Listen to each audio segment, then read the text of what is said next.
Hey guys, got another video here today on the Reximex Ixia, and in this one I'm going to be showing you what I have done to the barrel in order to make the rifle a little more accurate. So to be honest with you, I thought this barrel was a throwaway. It's one of the worst barrels that I've ever felt, but luckily I think I've managed to save it from the scrap bin. I will say it's still not brilliant, but it is much better than before. So to start off with, we're going to be going downrange and I'll show you what it shoots like now. Right then, and here we are all set up in Pete's airgun farm. I have my shooting seat set out on the back wall at 50 yards away. No scope cam today. I really don't like the way it looks on video, so I'm trying out just a static cam downrange. With that said, this is going to be a 14 shot group done using the magazine, and as you'll see as time goes on, it shoots much better than before. The pellets that I'm using at the moment are the H&N Barracuda 8s, and they seem to work pretty well. Before I did the work to the barrel, it tended to like the Barracuda FTs, but I think that was just because the skirts on those pellets are much thicker and harder to damage. Apart from that, the rifle is much nicer to shoot now, as I don't have to force the pellets into the barrel. The pellets themselves load just fine from the magazine. I was shooting the rifle for a few hours and I didn't have a hang up or jam pretty much all day. Moving the target in a little closer to 30 yards and things get much better.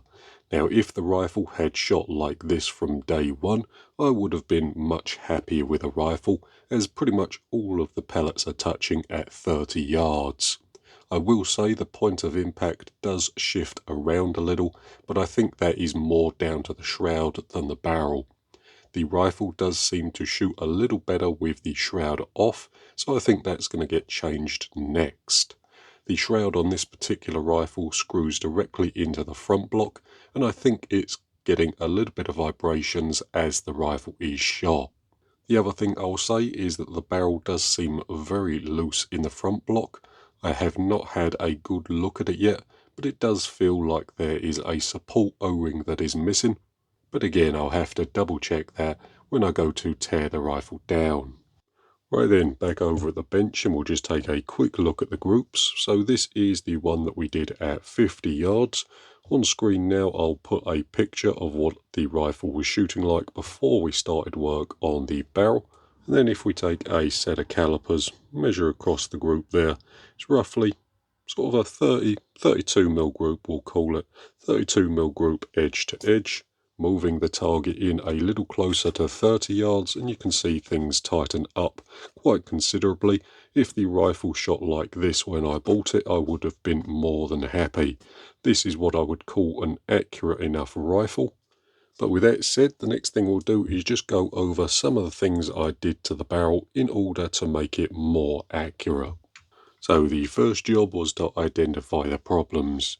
To do that, I pushed a pellet through the barrel using a rod, looking and feeling for anything that would cause us a problem. It was very clear from doing that the transfer port had a big burr on the inside, and that was damaging the pellets as they were fed into the rifling.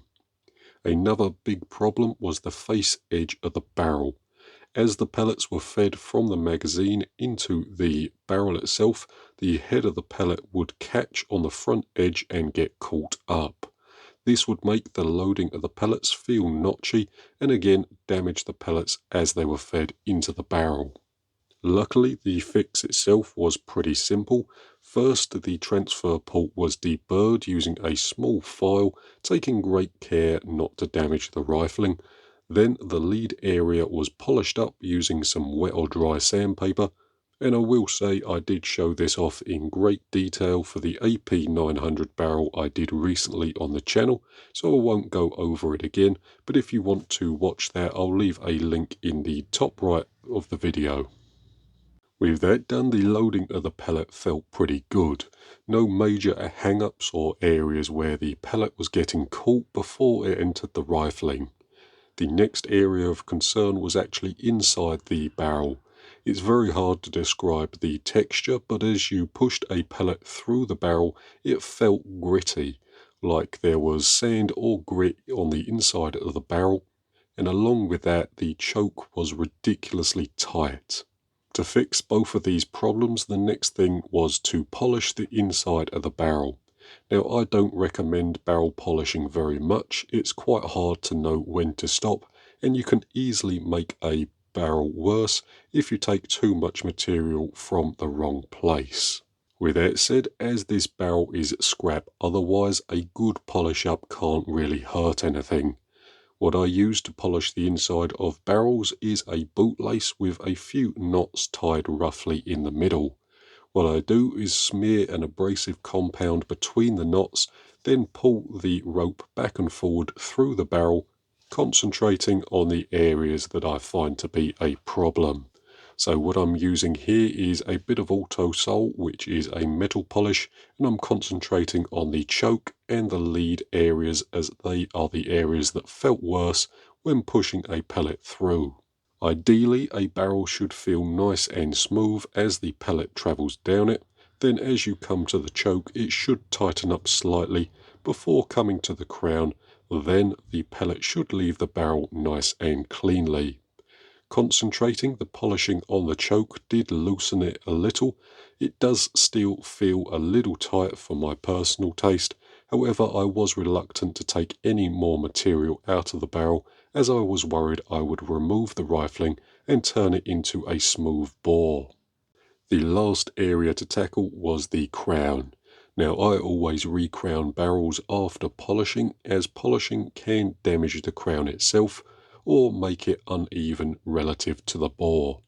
So I do my crowns on the lathe. However, you can get recrowning tools that are used in an electric drill if you don't have access to a lathe. But for my crowns, I use the tool post grinder to grind a large radius into the end of the barrel, cutting away from the center as to not pull a burr into the rifling.